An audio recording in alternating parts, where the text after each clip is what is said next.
നമുക്കിന്ന് ഈസി ആയിട്ടൊരു സാമ്പാർ റെസിപ്പി നോക്കിയാലോ. ഇത് തേങ്ങയൊന്നും വറുത്തരയ്ക്കാതെ തന്നെ നല്ല അടിപൊളിയായിട്ടൊരു സാമ്പാറാണ്. അപ്പോൾ ഇതിൻ്റെ റെസിപ്പി എങ്ങനെയാണെന്ന് നോക്കാം. എല്ലാവർക്കും സ്വാഗതം. തൂരപ്പരിപ്പാണ് എടുത്തിരിക്കുന്നത്. ഇതിപ്പോൾ 2 കൈപ്പിടി തൂരപ്പരിപ്പ് എടുത്തിട്ടുണ്ട്. അത് കഴുകി വൃത്തിയാക്കിയിട്ട് കുക്കറിലേക്ക് ഇടാം. അത് വേവാൻ ആവശ്യമായിട്ടുള്ള വെള്ളം കൂടെ ഒഴിച്ച് നമുക്കത് വേവിച്ചെടുക്കാം. 2-3 വിസിൽ വരെ നല്ലോണം വേവട്ടെ അത്. അപ്പോഴേക്കും നമുക്ക് കുറച്ച് പൊടികളൊന്ന് ചൂടാക്കി എടുക്കാം.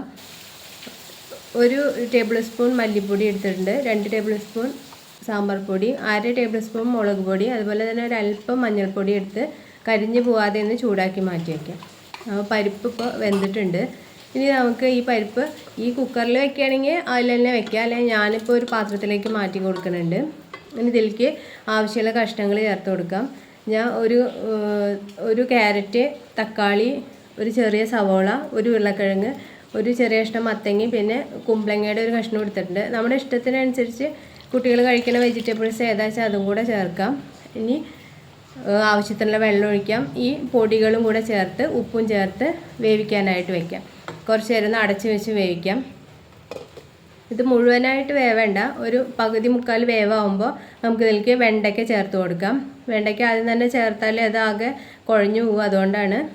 അപ്പോൾ വെണ്ടയ്ക്കും കൂടെ ചേർത്ത് ഇതൊന്ന് വെന്ത് കിട്ടട്ടെ. വെണ്ടയ്ക്ക് ഇപ്പോൾ വെന്തിട്ടുണ്ട്. നമുക്ക് ഇനി ഇതിലേക്ക് കുറച്ച് പുളിവെള്ളം ചേർത്ത് കൊടുക്കാം. അതിനുശേഷം അല്പം കായത്തിൻ്റെ പൊടിയും കുറച്ചുകൂടെ ഉപ്പ് വേണം ഇതിൽ. ഉപ്പ് നോക്കിയപ്പോൾ കുറച്ച് ഉപ്പ് കുറവുണ്ട്, അപ്പോൾ ഉപ്പും കൂടെ ചേർത്തു. ഇനി ഇതൊന്ന് നന്നായി തിളച്ച് കഴിഞ്ഞാൽ മല്ലിയില കൂടി ചേർത്ത് കഴിഞ്ഞാൽ സാമ്പാർ റെഡിയായി.